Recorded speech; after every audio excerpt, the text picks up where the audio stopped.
एक वाराणसी में विद्वानों की नगरी है, तो गांव का किसान मेहनत करके अपने बेटे को विद्वान और बड़ा तपस्वी एक योगी बने, इसलिए बचपन से पैसा भेजता रहा, उसको व्याकरण पढ़ाता रहा सब। और बेचारा किसान था पर बहुत भक्त था, प्रतिपल नाम जप करता।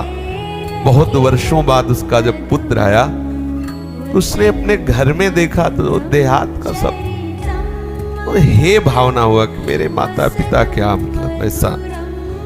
तो माँ ने कहा पिता तो यमुना पार खेत में, तो उन्होंने कहा कि फिर पिताजी को सूचना कर दो कि मैं आया हूं।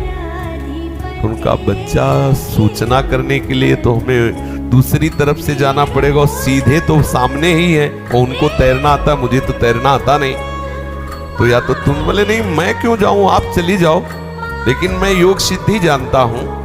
और उन्होंने मंत्र पढ़ करके राख दिया कि आप डालना, आपको मार्ग मिल जाएगा। और ब्रह्मचर्य तपस्या व्याकरण सब पढ़ लिख के ऐसा गई। तो उन्होंने कहा कि पुत्र आया हो, तो बड़े आनंदित हुए। कैसे आई? तो उनका उसने राख पढ़ के दी थी। अब जाऊं कैसे? तो भूस दे दिया, कहा राम राम राम राम, ले इसको डाल दे। तो जब आई तो भूस डाल के आई, तो वैसे ही हुआ। अब जब आई तो लड़के से कहा कि पिताजी आ रहे।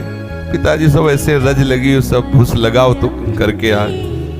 तो उसने प्रणाम नहीं किया, कहा नमस्कार, ऐसे दूर, मतलब आचार्य है तो नमस्कार, तो हंस दे। उनके लिए तो बच्चा है ला। उनका पिताजी हंसे क्यों?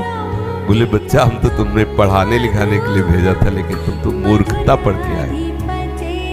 विद्या विनयम ददाति, तुम्हारे अंदर विनय नहीं है, इसका मतलब तुमने विद्या का अध्ययन नहीं किया। बोले कैसी बात, किसी भी शास्त्र से कुछ? बोले ये अहंकार है, विद्या नहीं। विद्या का प्रभाव है, वो नम्र और विनयशील हो जाता है। ये शरीर तुम्हारा पिता है और तुम नमस्कार बोल रहे हो, तो झुककर मस्तक रखना ना। ये तुम्हें लग रहा है ना कि पिता गंवार है, किसान है, और मैं विद्वान व्याकरण पढ़ा, लेकिन इसी किसानी और इसी गंवारपने से तुमको विद्वान, तुम्हें विद्वान बनाया, तुम्हें वहां भेजा, तुम्हें इतना पता नहीं। तो उन्होंने कहा माताजी से कि माताजी जाने के लिए तो हमने राख दी थी, आई कैसे? बोले पिताजी के भूस देने से।